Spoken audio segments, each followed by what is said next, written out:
ሰላም ውድ የተከበራችሁ ቤተሰቦቼ እንዴት ናችሁልኝ? እንዴት ከረማችሁልኝ? እቺ በምስሉ ላይ የምትመለከቷት ልጅ ቦኒ ትባላለች። በጣም ታዋቂ ቲክቶከር ናት። እንዲሁም ደግሞ ፌስቡክ ላይም ብዙ ተከታዮች አሏት። ኦሮምኛ ተናጋሪ ናትና በጣም ብዙዎች ይወዷት ነበር፣ ብዙዎች ይከተሏት ነበረ። እናላችሁ ዛሬ ላይ ግን ድንገት የሆነ ቪዲዮ ሰራች። እሱ ምንድነው? በህይወቴ የሚደርሱብኝን ጫናዎች መቋቋም አልቻልኩምና ራሴን ላጠፋ ነው። ካሁን በኋላ አታገኙኝም። እስካሁን ድረስ ለነበረን ቆይታ እጅግ በጣም አድርጌ አመሰግናለሁኝና እኔ ይቅር ብያችኋለሁ፣ እናንተም ይቅር በሉኝ አይነት ቪዲዮ ለቀቀች። ብዙዎቹ ኮሜንት ላይ እያሾፉ ያላገጡ ነበረ። አሁን ላይ ግን እንደሰማነው ከሆነ ልጅቷ የእውነትም ራሷን እንዳጠፋች እየተነገረ ነው። በጣም በጣም በጣም ያሳዝናል። አሁን ላይ ሰዎች እኔ ወደዚህ አይነት ውሳኔ ለምን እንደሚያመሩ በጣም እና ብዙዎቹ በቃ በጣም ተከታይ ያላቸው ምናምን በዙሪያቸው ሰው አለ። ግን ድንገት እንደዚህ አይነት ውሳኔ የሚወስኑት ለምንድን ነው ብለን ስንጠይቅ የሚረዳቸው ሰው ያለ አይመስለኝም። እቺ ልጅ አሁን ቲክቶክ ላይ ከ800 ምናምን ሺህ በላይ ተከታይ ነው ያላት። አስባችሁታል? ሰው እንዴት ይሄን ሁላ ተከታይ ኖሮት አንድ እንኳን አጠገቡ ሆኖ የሚረዳው ሰው ያጣል? ቲክቶክ ፌስቡክ ላይ ከ200 ምናምን ሺህ ሰው በላይ ያውቃታልና ምንድነው እንደዚህ አይነት ውሳኔ እንድትወስን ያደረጋት የሚለው ነገር በጣም አስደንጋጭ ነው። አንዳንዶች ደግሞ ነገርየውን ከባሏ ጋር ያገናኙታል። ባለትዳር ናትና ምናልባት ከሱ ጋር የተገናኘ ነው ይላሉ። እሱን አናቅም፣ ፈጣሪ ነው የሚያውቀው። እንደምታዩት በጣም ጥሩ ነገር ነበረ የምታሳየው። በጣም እንደደላት እንደተመቻት አብሯት ካለው ልጅ ጋር ከባሏ ጋር ጥሩ ጊዜ ስታሳልፍ ነበረ የምታሳየን እና በጣም በጣም ያሳዝናል በእውነቱ። እኔ እንደዚህ አይነት ውሳኔ ምን ሊወስኑ እንደሚያደርጋቸው ብቻ ባቅ ብዬ እመኛለሁኝ። ለምንድን ነው በዚህ ልክ ተስፋ የሚቆርጡት? አሁን እቺ ልጅ ማንም እንደዚህ አይነት ነገር ወስና ታደርጋለች አይደለም ታስባለች ብለው እንኳን ለማለት በጣም ከባድ ነው። ምክንያቱም ቪዲዮ ላይ ስናይ በቃ አምሮባት ደምቃ ደስ ብሏት ስትስቅ ስትዝናና ስትጨፍር በቃ ሽርብትን ስትል ነውና ለካ ሰው ውጩ ሲታይ የደላው ያማረበት እያለፈለት የሚመስለው በውስጡ የያዘውን ይዞ ነውና ፈጣሪ ከእንደዚህ አይነት ነገር ይጠብቀን። በጣም በጣም በጣም ያሳዝናል። በቃ እኔ በጣም ነው ያዘንኩት እና ልጅቷ ታሳዝናለች እና ብዙ ጊዜ ኮሜንት ላይ የሚሰጧት ኮሜንቶች በጣም ጫና እንደሚያደርጉባት ትናገር ነበር። አያችሁ እናንተ ያው ኮማቾችን ለማለት ፈልጌ ነው። እንዳመጣላችሁ ነው የምትጽፉት። እናንተ የምትጽፉት እያንዳንዱ ነገር እዛ ሰው ላይ ምን አይነት ተጽዕኖ አይምሮን ምን ያክል እንደሚጎዳው አታውቁም። እቺ ልጅ ምናልባት እስካሁን ድረስ ተቋቁማ ያለፈች ቢመስላትም ለካ አላለፈችውም ነበር። ሰዎች የሚጽፉላት ኮሜንት የምር ይነካት ነበረ ማለት ነው።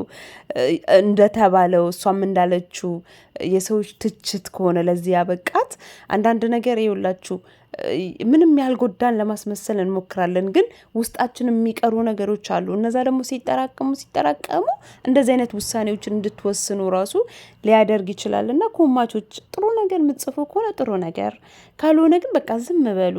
የምር በቃ ዝም ማለት አለመጻፍ እኮ ሰው እንዴት በእጁ የሆነን ሰው ህይወት የሚያበላሽ የሆነን ሰው ሊጎዳ የሚችል ነገር ይጽፋል? አለመጻፍ እየተቻለ ግዴታ እኮ አይደለም ኮምቶ ማለፍ እና በጣም በጣም ከባድ ነው። እዚህ ጋር አሁን ስታዩት እንደዚህ አምሮባት ደምቃ ምናምን ላይ ያሰው መቼም እንደዚህ አይነት ነገር ታደርጋለች ብሎ አያስብም። እንደውም አብዛኛው ምን ነው እንደሷ በሆንኩኝ ብሎ ነው የሚመኘው እኮ። አይገርማችሁም? ይኸውላችሁ ሁሉም ቲክቶከር ተመችቶት አይደለም፣ ሁሉም ዩቲዩበር እንዳይመስላችሁ። በቪዲዮ የምታዩትን እንዳታምኑ። እናንተ የምታዩት የተመረጠውን ነው። የተመረጠውን ምናልባት ያ ሰው በቀን በ24 ሰዓት ውስጥ ለእናንተ የሚያሳያችሁ ይሄ 30 ሰከንድ ወይ ደግሞ በዛ ከተባለ 1 ደቂቃውን ነው። አያችሁ አይደለ ምን ያክል ፌክ ነገር እንደምናይ። በቃ ፌክ ነው። አንዳንዶቻችሁ ደግሞ እነሱን እያያችሁ እኮ ወይኔ እኔስ መች ነው የሚያልፍልኝ ብላችሁ ደግሞ እኮ በየቤታችሁ የምትጨናነቁ እንደነሱ መሆን የምትመኙ እኮ አላችሁ። አያችኋ? እነሱ ግን የሚያሳዩአችሁ ከኋላ ያለውን ጣጣውን አይደለም፣ ከኋላ ያለውን የህይወታቸውን በቃ እያሳለፉት ያለውን ከባድ ጊዜ እኮ ለእናንተ አይነግሯችሁም። ለእናንተ የሚያሳያቸው እንደዚህ ነው። በቃ አምሮባቸው ሲበሉ ሲጠጡ ምናምን በቃ ይሄ ፎርጂት የሆነ ነገር አያችሁ አይደለ? አሁን እቺ ልጅ በእርግጠኝነት ይህን ለማሳየት ብትሞክርም ብትጥርም ምናምን ላይፏ ግን ሌላ ነበረ ማለት ነው።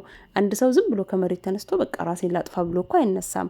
ያን ለማድረግ በጣም ተስፋ መቁረጥ አለበት። በህይወት በሁሉም ነገር ተስፋ መቁረጥ አለበት እና አንዳንድ ጊዜ ተቀበሉት፣ በቃ ተቀበሉት። አንዳንዴ እውነታውንም ደግሞ ይዛችሁ ኑ እስቲ።